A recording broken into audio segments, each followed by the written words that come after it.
told me, or maybe you think I'm somebody else. Welcome to the Public House Podcast. Now serving behavioral science and police academy training. I'm Dr. John O'Neill. And I'm Dr. Don O'Neill. In this episode, I'm joined by Dr. Ashley Shader, an assistant professor and coordinator of the behavior analysis major at Northern Michigan University.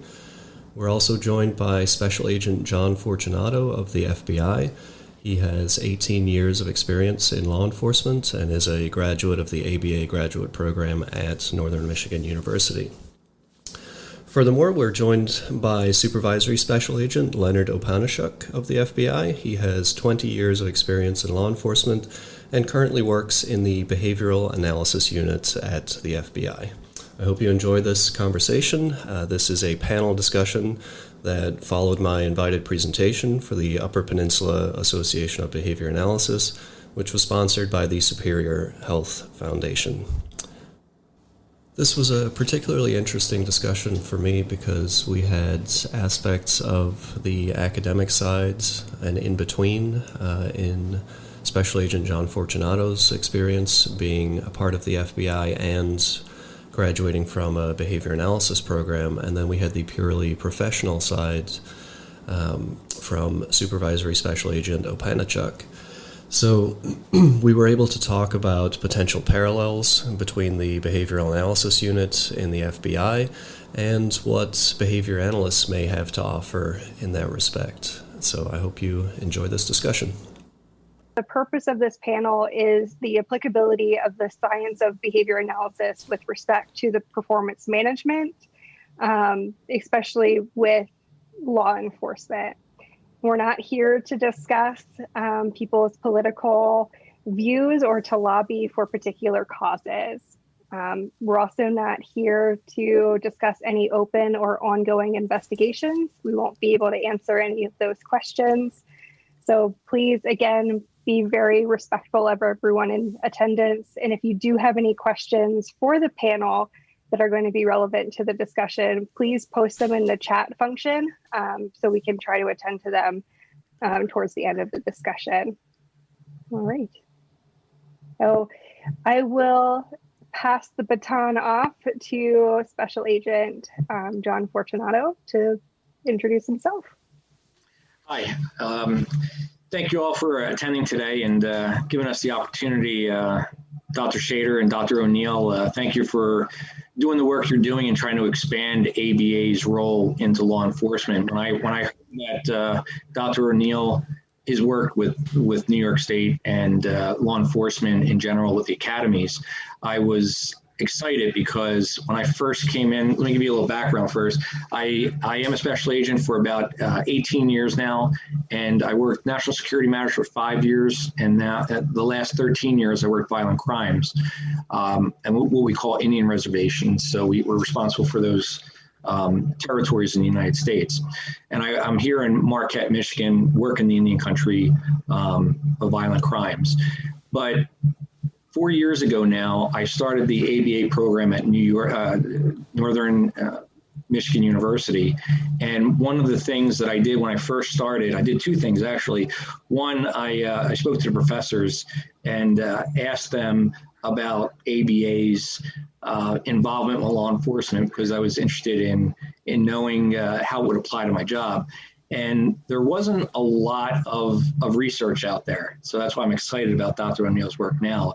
And the second call I made was to the BAU unit in the FBI to ask them if they have the same name, Behavior Analysis Unit, as Applied Behavior Analysis, if there was a direct correlation between the two. And there really wasn't. But they told me that because ABA was based on science, on research, that it would be a great, Glenn even said the same thing to me just today.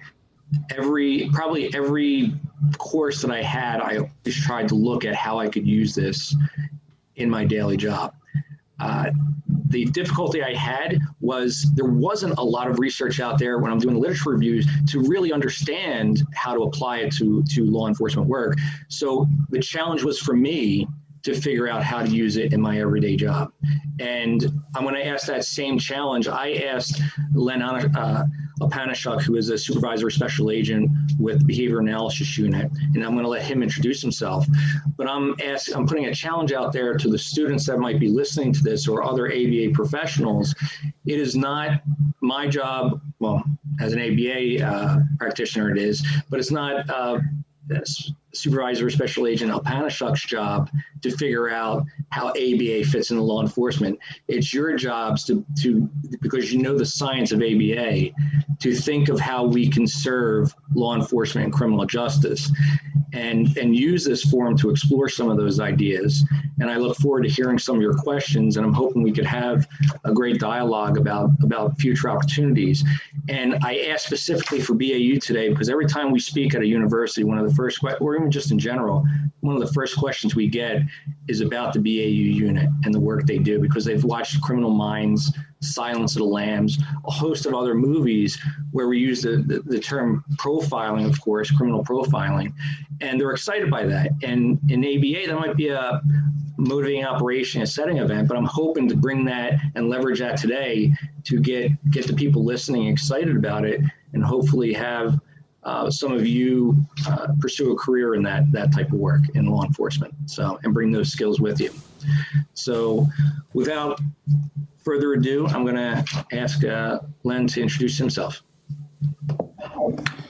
Thank you, John. So my name is Leonard Alpanishuk. Again, as John said, I'm Supervisory Special Agent in the Behavioral Analysis Unit, specifically in the unit that deals with crimes against adult victims.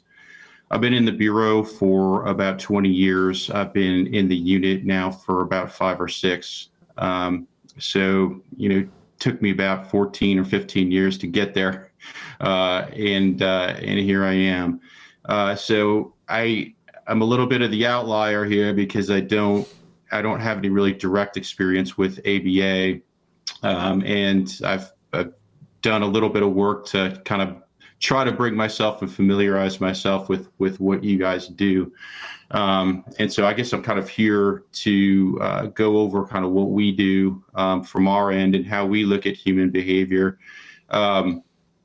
We the unit, we come from a varied amount of different backgrounds, academically and work experience wise. For me, although I was a student of psychology back 25 years ago, if you ask me, how much of that I recollect at this point in my life, it's going to be very little. But what I feel like it gave me was that sort of foundation of a way of thinking of things and a way of looking at and examining, sort of the world around me. I then went from there to become a lawyer, ultimately for no other reason than that was the quickest way to get in the Bureau at that point in time. I did spend a little bit of a time as an assistant district attorney, so I was a prosecutor for a few years before coming to the Bureau as well. And that's part of another sort of piece of the experience that I bring into the behavioral analysis puzzle, if you will, for what we do.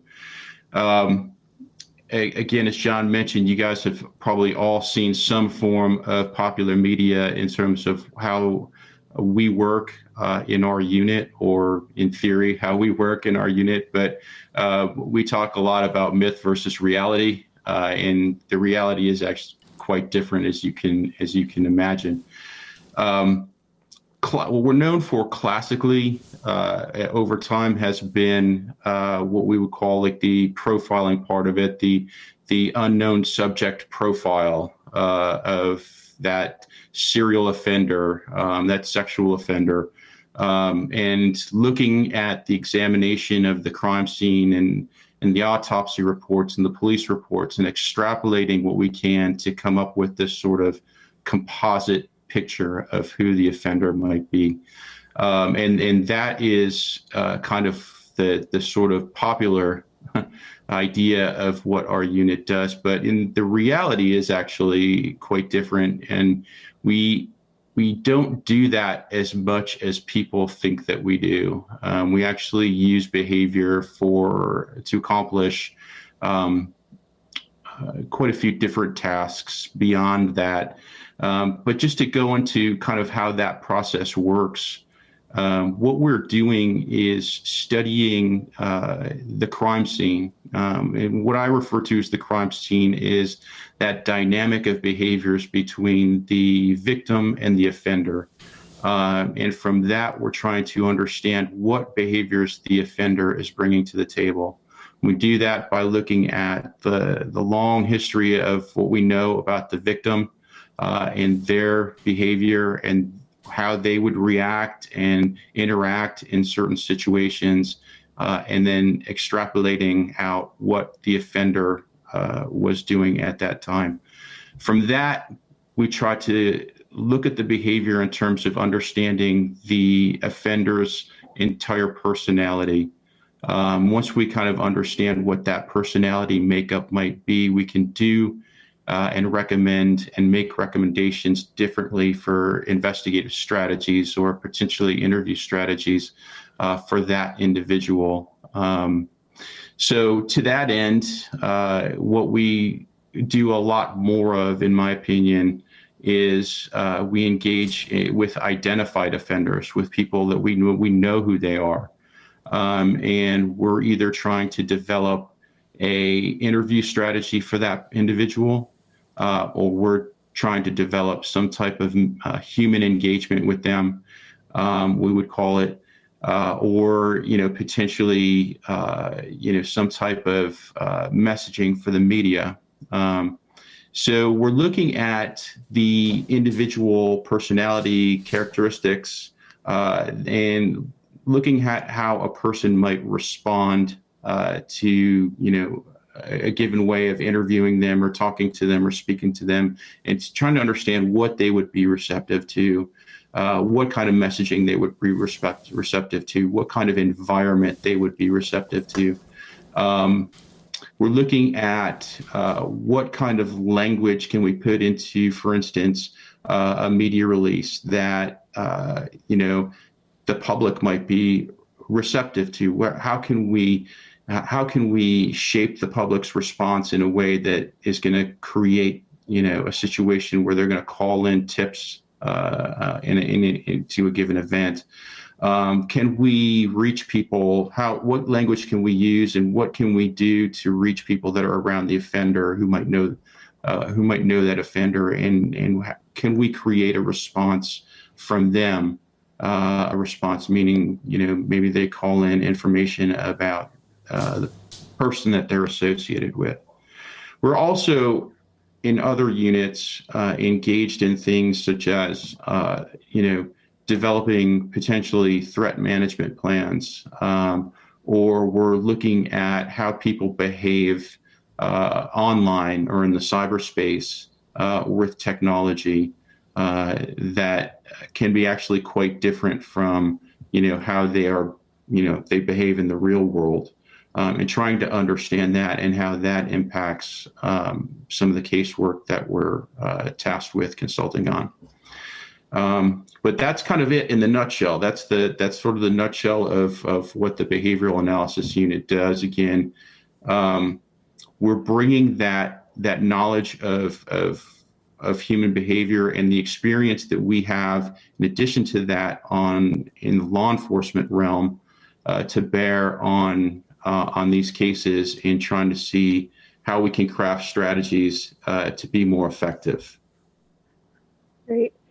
So thank you for kind of describing some of the things that the BAU does. And I know there are a lot of ideas about, what you guys do on a regular basis, and that is kind of driven by pulp culture and like Criminal Minds. Like, you guys go in a jet and then you go off and solve like a bunch of crimes.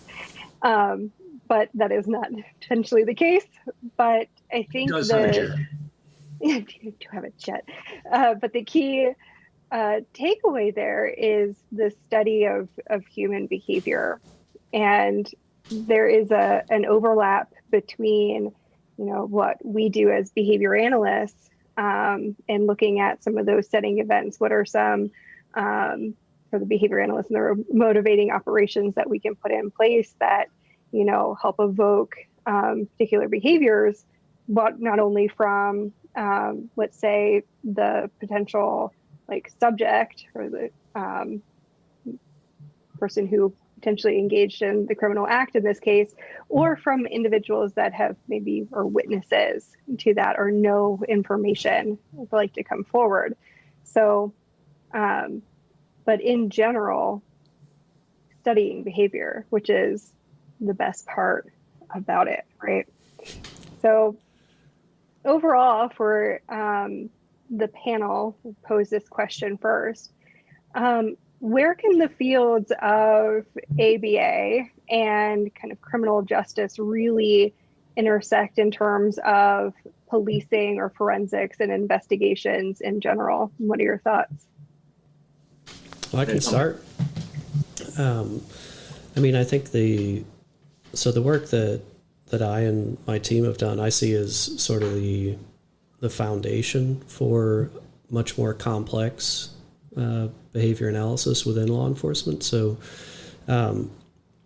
we've focused heavily on physical skills and police academy training, but of course there's much more to academy training than physical skills, defensive tactics, and firearms training and that sort of thing. And as was just mentioned, officers or agents are always dealing with human behavior. So I think there are opportunities everywhere for behavior analysts to be useful in some respect, but it's about gaining the experience outside of behavior analysis so that you understand the world of policing and law enforcement and are able to adapt those skills to that context.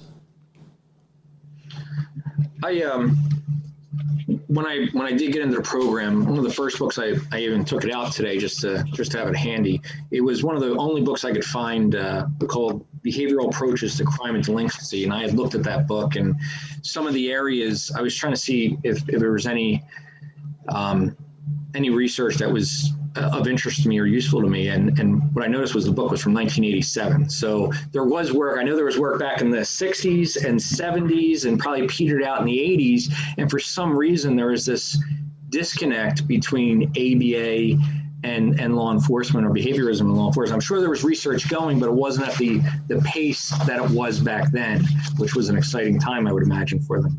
And I looked at some of the areas that they worked at in the past.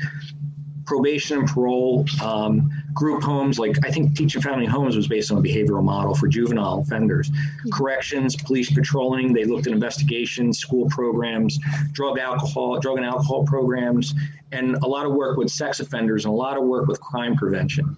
And so there's a lot of this historical stuff, and some of it's so dated. I mean, it would just have to, they were taking officers to get them back on the street faster and get more detailed report writing. They were using secretaries to write the reports that the officers dictated. And they did studies to do that. And I think that's kind of very dated now, but it gave you an idea. They recognized early on how important report writing was in law enforcement. And they were trying to figure out ways to really improve the reports. So they had the more elements, important elements that were necessary if there was a prosecutorial decision, it was in the report. And if it only had 50%, a prosecutor might not be able to make a good decision about whether or not it should be prosecuted, a person was innocent or whatever.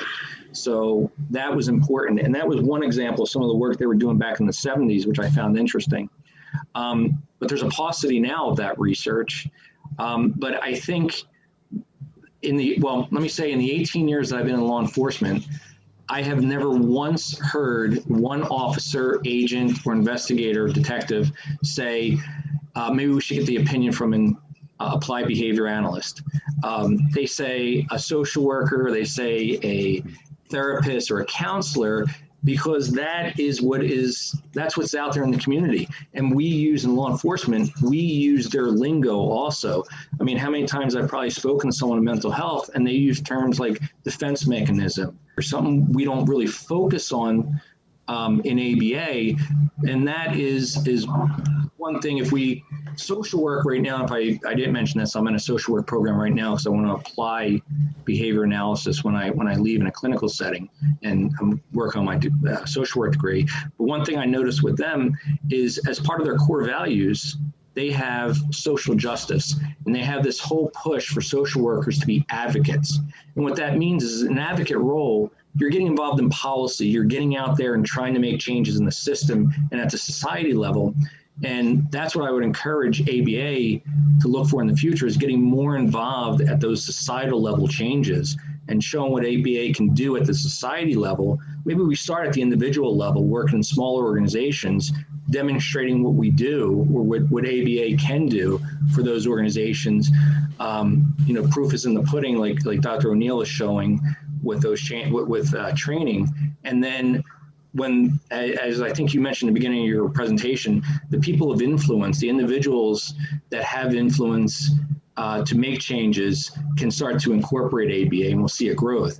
But that means that ABA students coming out now should look toward law enforcement as a career, whether it's corrections, being an officer, and just applying what they're learning. You don't have to look for a job title that has BCBA at the end. You can still have the title, but the job doesn't have to require that to really spread and disseminate ABA, as we all know the ethics code for ABA requires. So I think that is an important point to bring up too, is there are jobs and there are positions where behavior analysts are actually qualified to work in them because of the background that we do have. And I always encourage my students, where as long as you're seeking out the training and the experience to do it, apply to those positions. Yeah, it doesn't say behavior analyst, it doesn't say BCBA, but still apply to those positions, because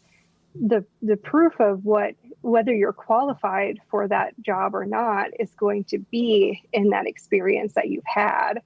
And to go in and talk about some of the things that you've worked in with law enforcement and the exposure to the systems in place is going to be really important. So going in and working and communicating, because that's the first way that we can really start opening up doors. And I know for many behavior analysts, we talk about kind of the bread and butter being working in autism and early intervention and intellectual and developmental disabilities.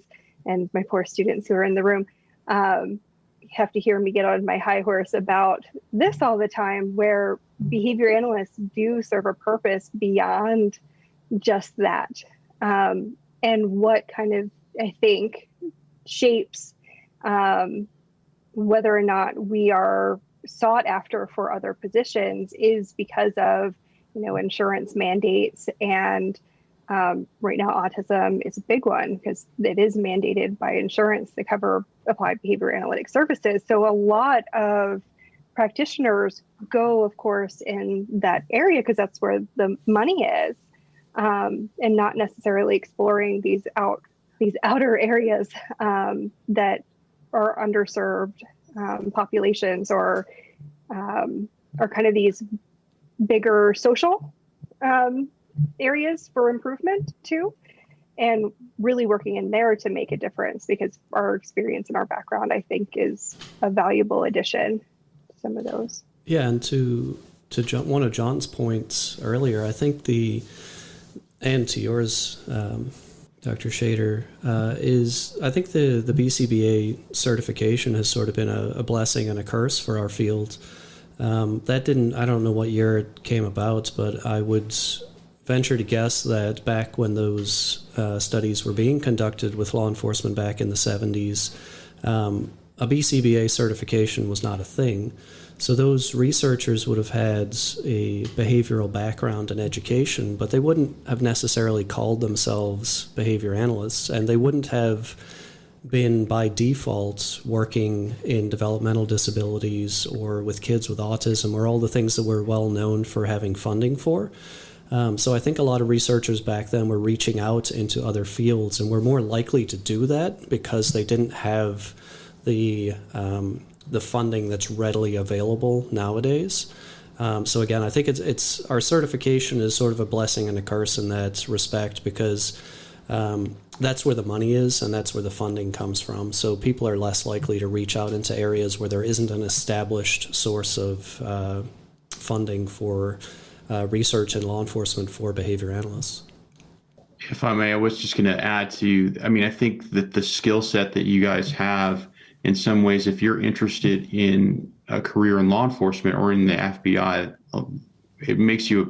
this may make you a more ideal candidate for a career with us or a career with another law enforcement agency, even if you don't want to necessarily, we'll say, carry the gun. There's plenty of other opportunities, I think, to use those skills with us or potentially another agency. And John, I don't know if you want to add to that, but yeah, we have analyst positions in the bureau, and they do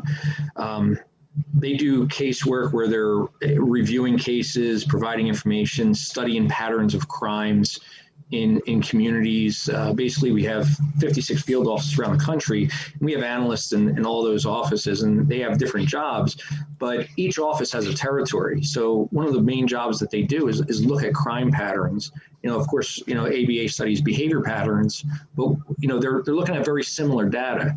And they're studying crime patterns in territories to understand how to allocate resources and how to, in a way, make intervention recommendations, like how can we allocate our personnel to, very similar to ABA here, we study patterns of behavior and we identify ways to interrupt that behavior or redirect that behavior.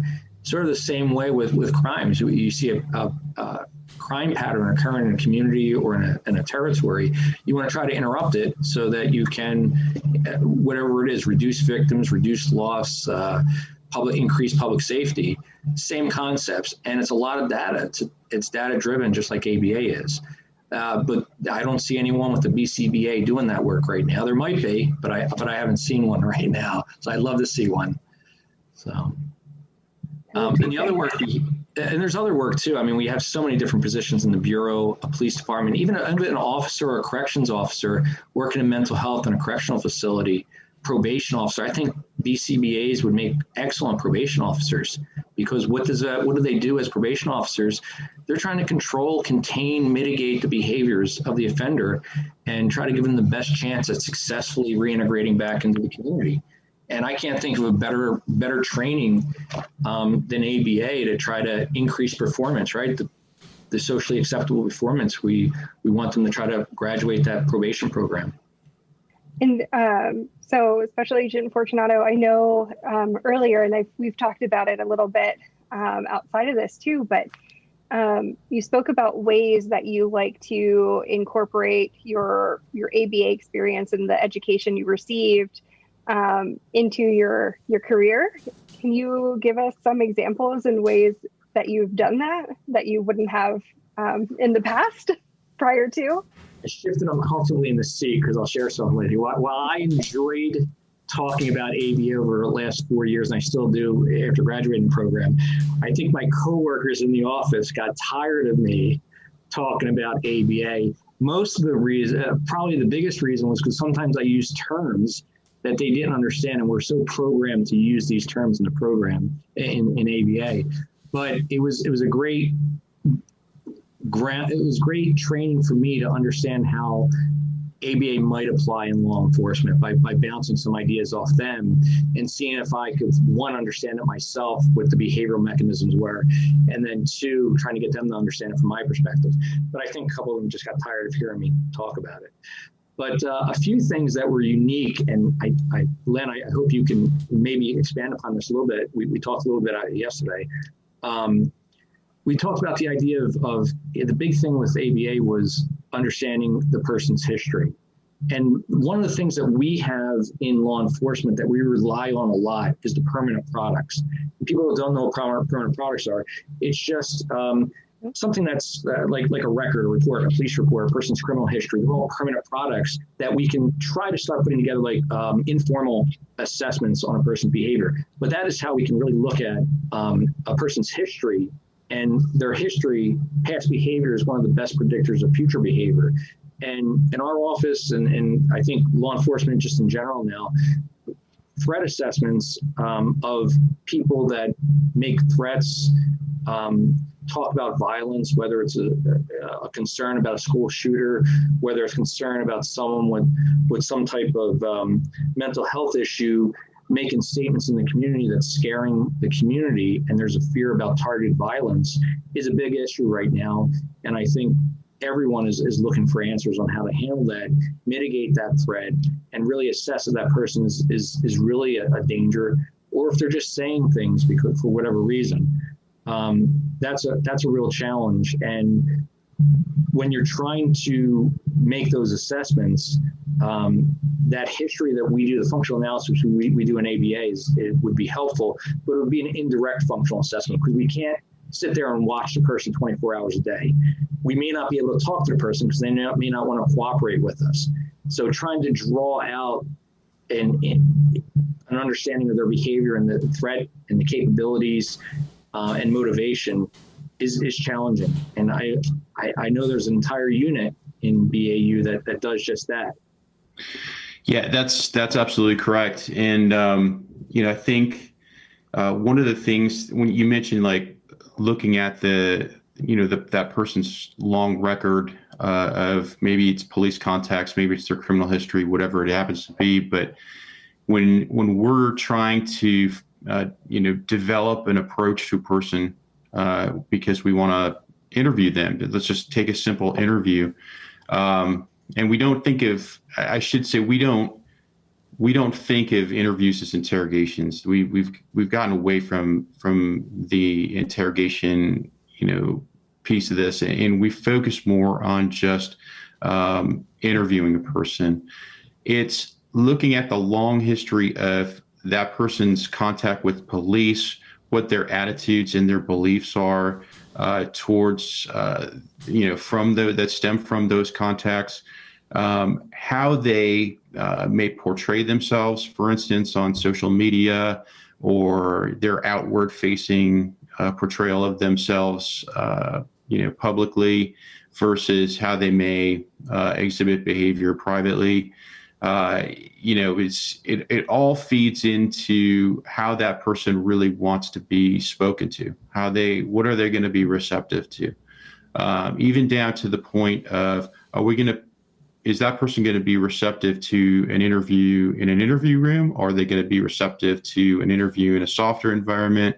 Are they going to be more receptive to a male or a female interviewer? Are there going to be things about their behavior, perhaps, that they've got, maybe some type of personality disorder characteristics, or they've got some other things going on where, the number of interviewers in a particular situation might be important. Perhaps it's going to be one-on-one as opposed to what, as the standard in police is really 2-to-1 ratio. How are we going to set that room up to facilitate that, the best possible environment for that person to be able to engage with us? And how are we going to, how are we going to even frame our questions to them? And how is that going to, how is the way that we are speaking to them going to be received? So all of this comes from looking at how they have behaved and interacted in the past, and trying to understand and predict how they're going to then interact with us in the current situation. I think that really closely lines up for behavior analysts, where we conduct functional behavior assessments, right? And part of that process is looking at that individual's history. And so that's looking at the reports that are made and what's worked and what's not worked in the past. Do they have, diagnoses, or their setting events that can contribute or evoke certain behaviors from that individual? So I think as part of an interview process, we can really kind of use similar skills there, where we're looking at that pattern of behavior and to help kind of prepare ourselves and even looking at more nuanced and subtle behaviors, even in that moment of what are some ways in which we can interact with that person, setting up the motivating operations and looking at, what are this individual's values and having and building up that rapport rather quickly with that particular individual so that they are comfortable communicating to the interviewers in a way where they're able to, provide those responses to them, and not just like the responses that the interview is looking for, but responses that where that initial interviewee might not have been comfortable, but being able to provide information, because obviously if they're in that situation, they likely have not done something that is barely good. So becoming more comfortable to even talk about some of the things that they might have engaged in that got them into that particular situation, which I think is really helpful from a behavior analytic perspective for anybody in the room from that point of view. I don't know if people agree with me or not there. But yeah, I think Len might have just convinced some people in the chat room that they're going to try to pursue that line of work. I mean, that sounds right up a behavior analyst's alley.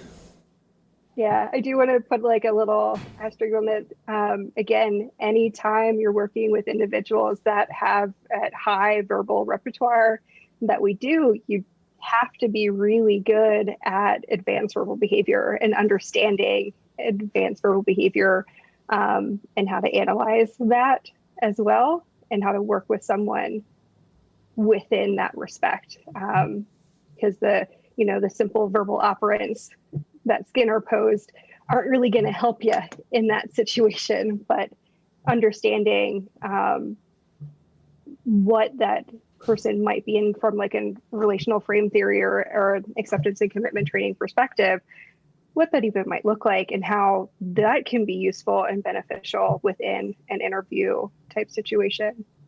Yeah, and I love the piece about environmental manipulations too. Like you're even thinking about how to set the room up, which individuals need to be a part of this interview to make it more likely to get some compliance or communication out of the person. It's just really cool to hear from somebody from another field doing a lot of the things that we would tend to do in our typical practice with direct care staff and working in developmental disabilities. A lot of those things come into play in a different sort of way, but there are obvious crossovers and similarities between the two professions.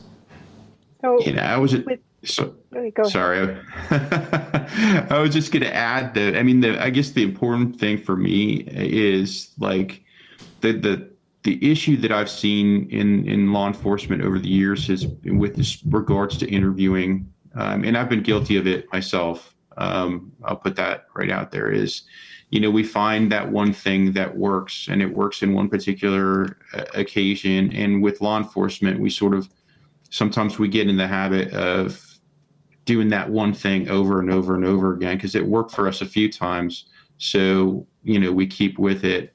And the way that we approach things here at the unit, and it's more tailored to the individual. It's more tailored to the individual that's sitting across the table from us, and not the method, if that makes sense. So what I'm hearing is you don't use a cookie cutter approach to every person that you have in an interview room. It has to be tailored specifically to that person, which is again, yes. It's right in line with what behavior analysts do. Absolutely. Yeah. So, that is a big thing that we do. Everything within behavior analysis, and kind of one of our core tenets is that individual, right? We're not just a bag of tricks that we use, but everything is tailored to that specific individual, and really looking for it from that sense. So I think that's a really fantastic point to make. So in what ways do you think ABA would really be valuable to the field of law enforcement, and what are some general directions that you think we can go in?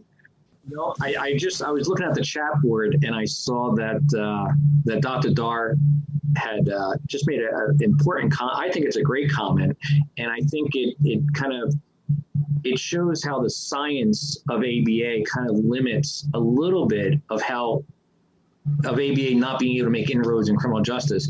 He made a point, if everyone read it, that they've been doing a lot of work. ABA has been doing a lot of work, but it's very specific elements like traffic sign adherence, recidivism, reducing aggressive behaviors. And there are a lot of studies in there, but it's never categorized as criminal justice. And because of the narrow focus of those individual studies, it probably does. And because they're often in ABA journals and not in criminal justice journals, they're probably not looked at in by people in the criminal justice field to look at that research to see how it could help us. I'm in the program I'm in right now with social work. I was looking at their library for some literature review. Journals in there for me to reference. So that's another example of how it's not that research is there labeled as criminal justice and may not be accessible when practitioners in the field of criminal justice are looking for to reference. And I think that was a really good point.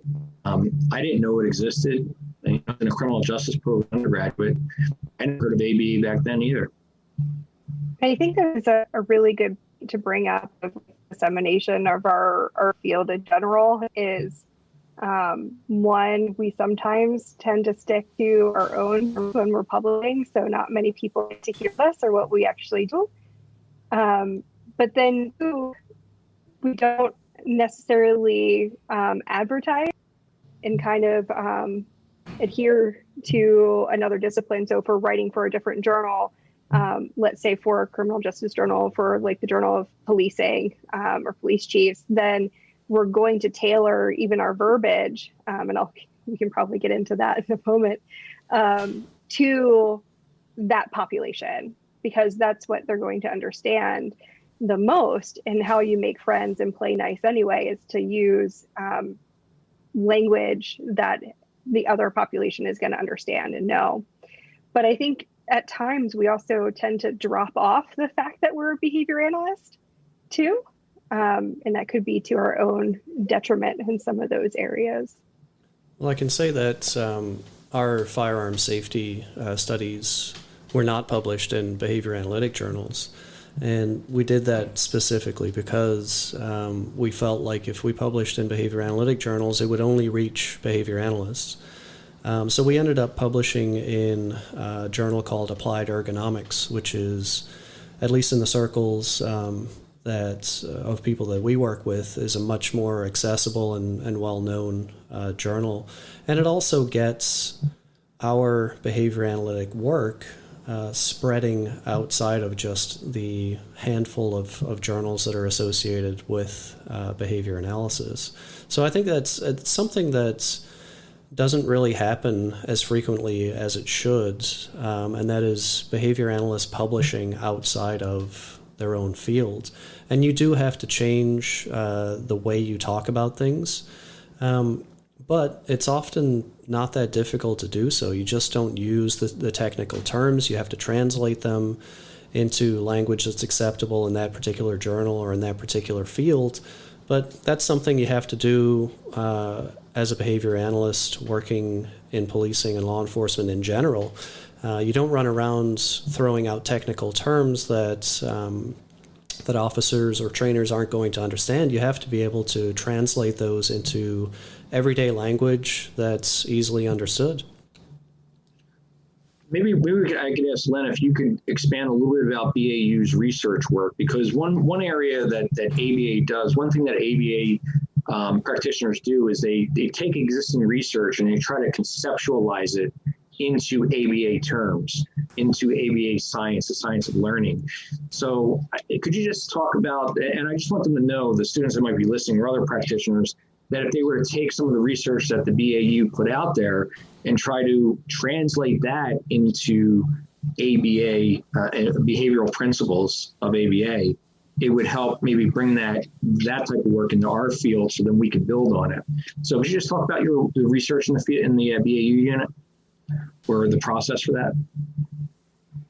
Yeah, so I mean, the process for it is a little bit outside my area. I will say that we have a whole unit that's separate and apart from us that's devoted more to the research and training angle.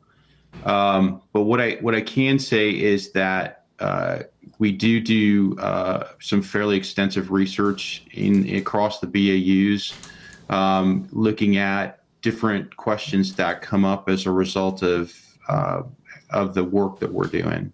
And so there's there's opportunities to do a lot of research. It's very much though dependent for us on answering potential questions that we would like to know the answer to, that are going to help us drive investigations forward. So, I mean, I could give you an example, some examples of some of the types of research that we've done. Perhaps that'll illuminate a little bit more, but we've done research in serial murder. That was sort of the founding of our unit, and sexual homicide, and what, the different components of the behaviors that we see in those types of cases. One of the popular examples that I think I raised with you guys yesterday was the example of trophy taking. And, we might want to know, for instance, how prevalent is that really? Because you see it all over the place. And, there's a lot of people that have the impression, I think, whenever you have a serial murder case, that individual is taking a trophy from the victim. And that may not actually be happening in every case, but there's like this popular conception that it is. And so, we want to know the answer to that question, because that may drive, for instance, what people put in affidavits for search warrants. That might drive, opinions that we have in terms of what evidence is likely to be recovered in a particular case. We've also done research into the threat side of things. Again, that's one of those things that's outside of my immediate bailiwick, but we've also done research in the crimes against children area. I think one of the better products that we've put out has been really a guidebook for law enforcement on false allegations of child abductions.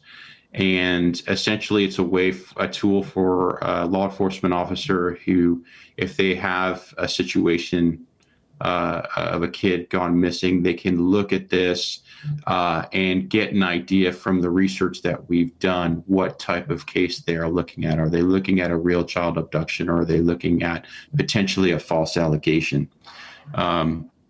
So that's the kind of work that is the kind of research that we're doing, and sort of the rationale behind it.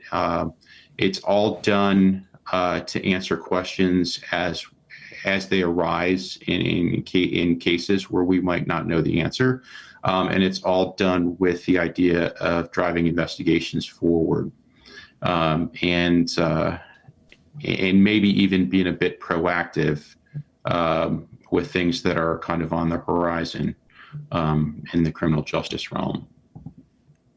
I think that it kind of speaks to the fact that if, as a behavior analyst, you're going to start looking and trying to move into an area that has not been studied in behavior analysis before, you're kind of breaking new ground, and you're going to have to learn a lot from the officers or agents that you're working with about that subject matter, and then it's going to be on you to translate that into behavioral conception, which is what we did with the unintentional discharge studies.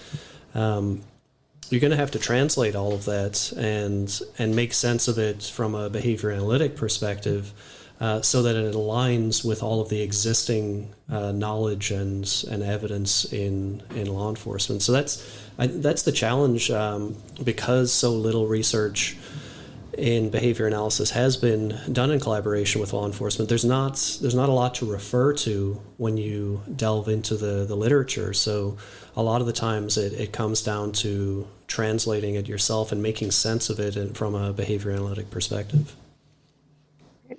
If I can, Len, you mentioned that the publication by the BAU1 with the threat assessment, and I've been passing that out for the last 2 years to different agencies. It's available on the FBI website, and it's interesting because there is this idea when you're doing a threat assessment, you're trying to predict the best you can to predict if there is a threat there, if this person presents a threat. And the title of it, you can find this on the FBI website, is called Making Prevention a Reality: Identifying, Assessing, and Managing the Threat of Targeted Attacks. So it looks at individuals that might obviously go out and do an attack wherever that would be. They're threatening an individual or a group or a facility. And the booklet is about 100 and something pages, and it provides a lot of the research that went into it. And I do think, number one, it's kind of like what we do when we're trying to predict behavior. The science of behavior is to predict behavior to a certain extent and change behavior. But when you look at this, if anyone wants to download this and study it, it's a really good primer for understanding what goes in to looking at the history of a person, the history of learning, the resources that they list in there to consider is, I think it's what we would call in the ABA field an indirect assessment. Without going out and talking directly to that person, observing them, this is probably one of the most comprehensive listings of what you could include in an indirect assessment to try to get the best functional behavioral assessment on that person. So, and trying to predict, as best you can to predict a potential threat, which any police department is scared to have. No one wants to say something is not going to happen, because if it does, it's catastrophic. That's a good point too, John, and that's that you're more than likely as a behavior analyst going to have to dive into literature that is outside of your current field. You're going to have to read a lot about topics that are not behavioral in nature, and again, attempt to translate it and make sense of it from a behavioral perspective. I was just going to add, sorry. I was just going to add to what John said, because a lot of our research is actually available on the FBI.gov website. So if you are curious about like what some of it looks like, you can go take a look, not just the managing threats, but some of the other stuff too that we've put out is out there. So for you to take a look at. Yeah, someone just corrected me on, I had used the term predict, and I use the term predict because in science when you're looking at a theory, it's to predict behavior, but BAU1 and that booklet, the whole idea behind it is to prevent that from occurring. So a lot of the strategies that go into that booklet it helps law enforcement, mental health providers, the community in general. They provide this framework for a team approach is to prevent that targeted violence through mitigation strategies, I guess containments, redirection, and a lot of focus on services. So not necessarily arrest. Everything when thinks law enforcement means we're going to arrest the person. That's not what the book is purporting, and that's not what law enforcement. We can't arrest everyone. We don't even want to arrest everyone. We just want to prevent the violence or prevent a crime. Great, and I think an important point for that too is I think what we do and even how that document came about is based on patterns of behavior that have been observed from previous individuals who have committed that particular crime. And so you're using that to, yes, predict, but it is more importantly to prevent, right? So we want to make sure that things like that don't happen. So we're being proactive and taking a proactive stance instead of being reactive to a situation. And that's, I think, works pretty well in behavior analysis too. So we do have another question that I would like to bring up too. And Right. what type of experiences or academic trainings? I know we've talked about this a little bit already and have hinted at it in some of our other conversations, but what type of experiences or academic trainings would you really recommend for current behavior analyst students to really seek out to make sure that if they're interested in pursuing a career in criminal justice or a related discipline, what are some of those things that they can do?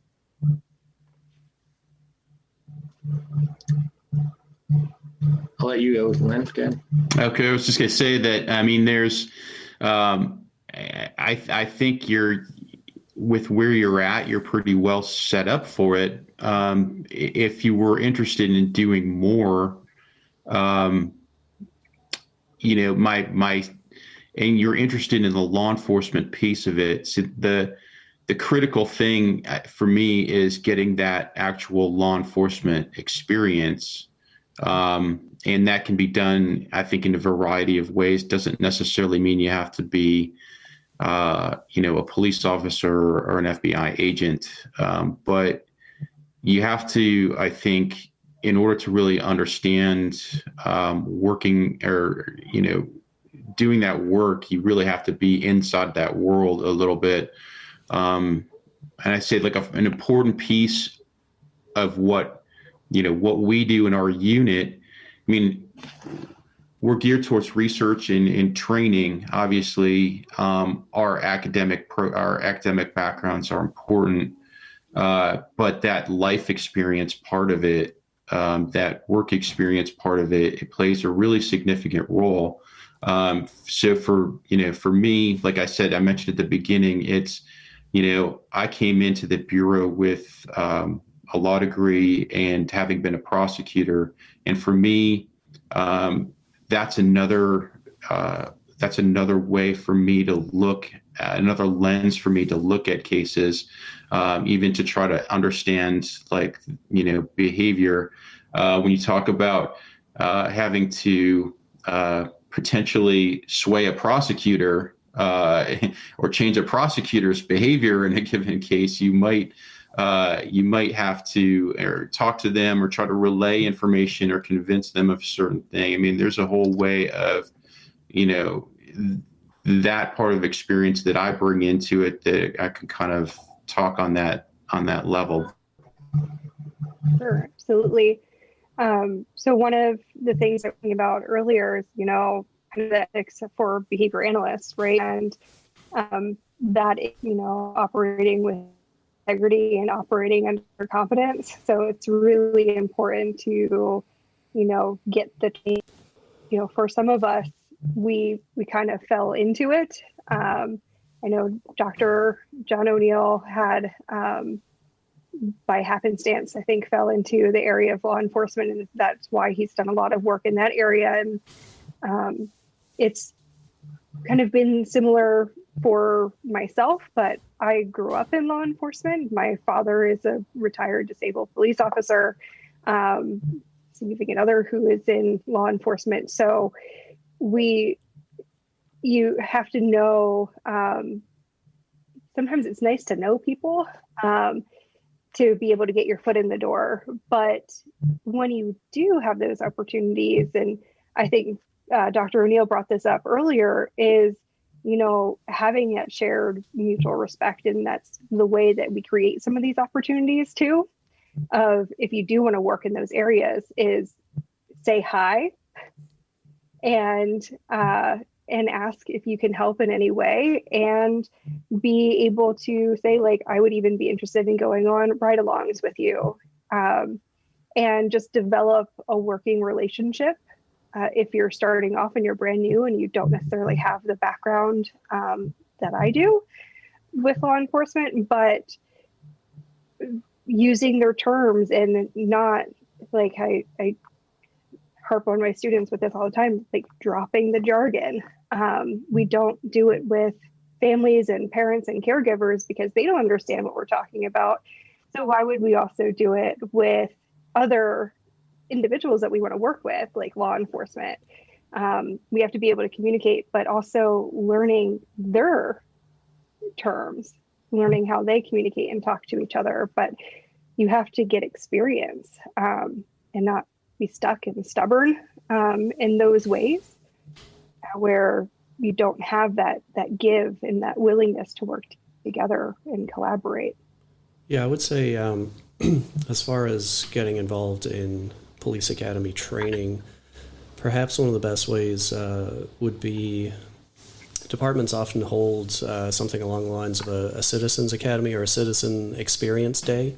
And this is basically where they invite members of the public to come in to the department, and they'll give you sort of an educational overview of what the job is and what they do on a daily basis. But they'll also set up scenarios that you can run through. So they'll have like a public disturbance scenario set up that you can run through as a participant and experience what it's like roughly to be an officer in that situation.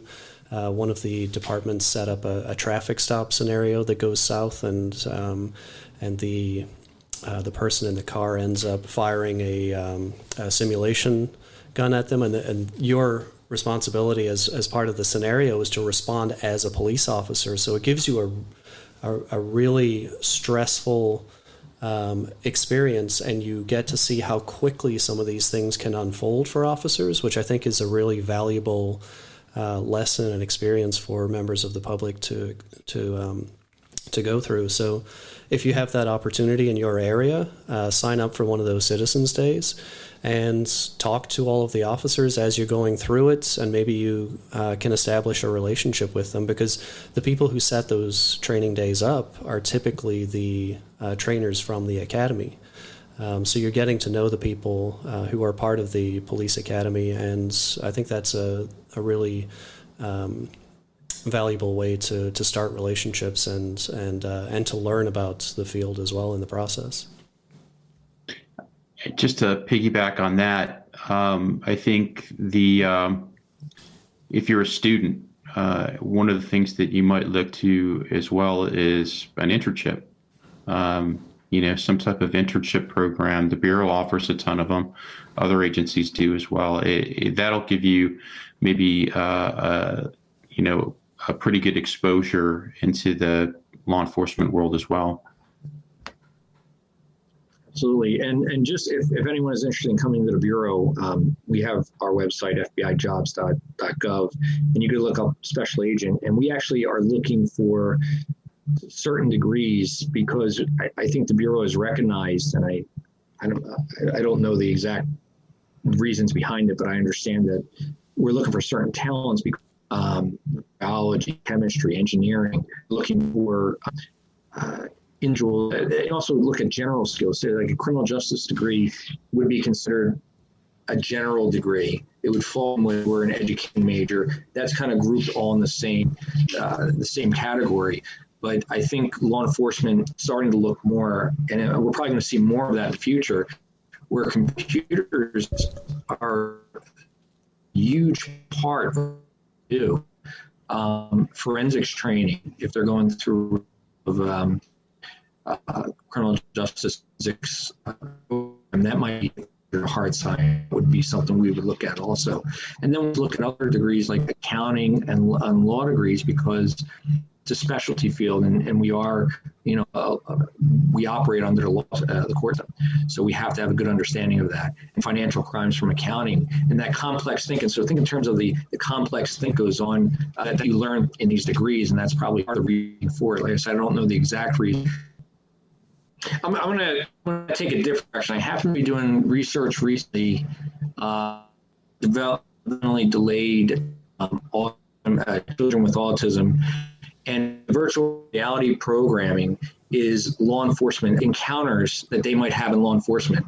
And it simulates these encounters in the street. And because some individuals have, in the developmental, they might communicate the same way, might be saying things that's a little unusual. The officer may perceive that the person may be on some type of substance or is acting aggressive because there's unusual eye contact or not enough eye contact. So whatever the reason, what they were doing was they were actually using the VR training, the virtual reality training, to train the children for these simulated situations to improve their responses, and also in how to handle stressful encounters with the police, because they might have in certain neighborhoods and communities, they might have certain perceptions or misperceptions of law enforcement. So I thought that was really creative, and I just found out about that a couple of weeks ago.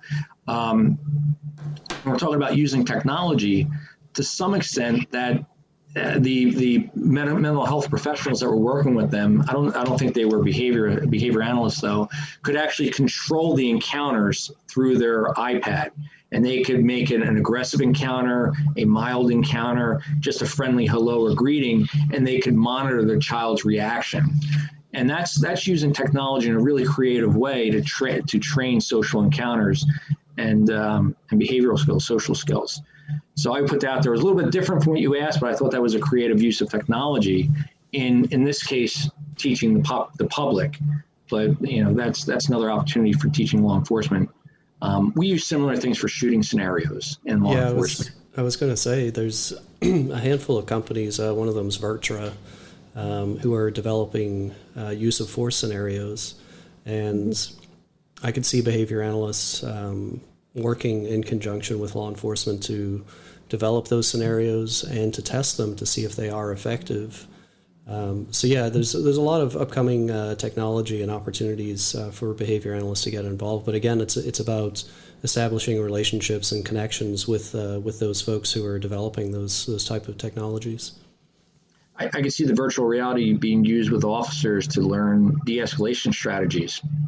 And you could practice. You don't have to have a major training facility. It could be something at your own independent learning or back at the station for an hour every couple of weeks to kind of, and then measure your performance so you can keep that, the track of performance over time. Yeah, absolutely. Yeah, and I know some of the research that I focused on too, in terms of crisis situations as well. Even like, I'm going to call it low tech technology, where even just strapping like heart rate monitors onto the individuals that I have working with, and have them go out, and I'll put them in stressful scenarios where I can actually take a look at, whether or not, like, what is their physiological response in those circumstances. And then put them through an intervention and see if those physiological responses do decrease with time. And so that could be one avenue that, like, I've looked at in terms of like kind of biofeedback or biometrics and using that. But I think there's a lot of value into, like we said, creating some of those simulated experiences. And being able to work through some of that. And I think behavior analysts are particularly adept at actually being able to do that. We like to have that training component where we're modeling the behavior, we're having them practice the behavior, kind of getting that muscle memory down. And then once they've kind of met that proficiency, now let's kind of throw them in the deep end a little bit, not with anybody that's going to hurt them, but put them into an actual simulated situation and see how they do, and provide that ongoing feedback, which I think is really important. Any other thoughts? Anything that you would like the general public to know? I would just say in closing, from my own perspective, I mentioned earlier that prior to going into the ABA program, I never heard of ABA. I've heard of Skinner maybe in passing in a psychology class in undergraduate school, but I think I've heard this a lot in our programs. We got to spread ABA out there because it is a viable science. It is a science of behavior, and when we're dealing criminal justice, so many other fields, the whole idea that is all we really deal with in criminal justice is human behavior. That is all we're trying to, whether it's change, prevent, it is always human behavior. When I first got in the Bureau, I think it was the first day of training, one of the instructors got up and said, what do you think the most important tool of our job is? And there was a lot of different ideas, and he pulled out a pencil.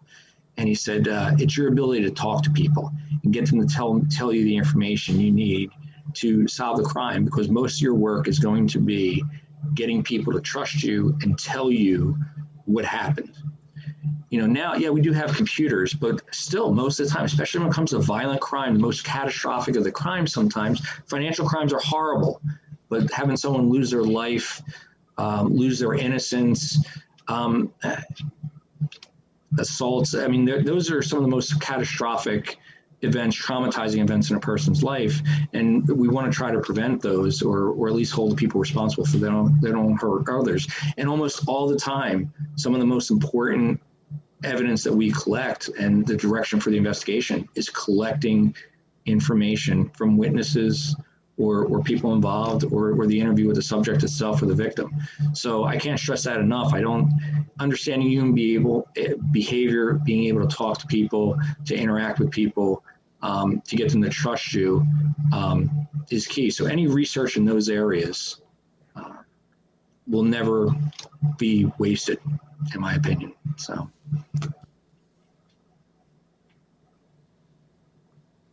That was a good one to leave it on. So thank you, everyone, for joining us. I hope you enjoyed the panel discussion that we had today. Thank you. Thank you very much. Thank you for having me. The president of the organization, again, thank you, everyone, for joining us, and especially to our speakers. All right, folks, I hope you enjoyed that discussion on the relevance of behavior analysis in potential applications at the FBI, and we will see you next time on the Public House Podcast. Maybe you think I'm somebody else.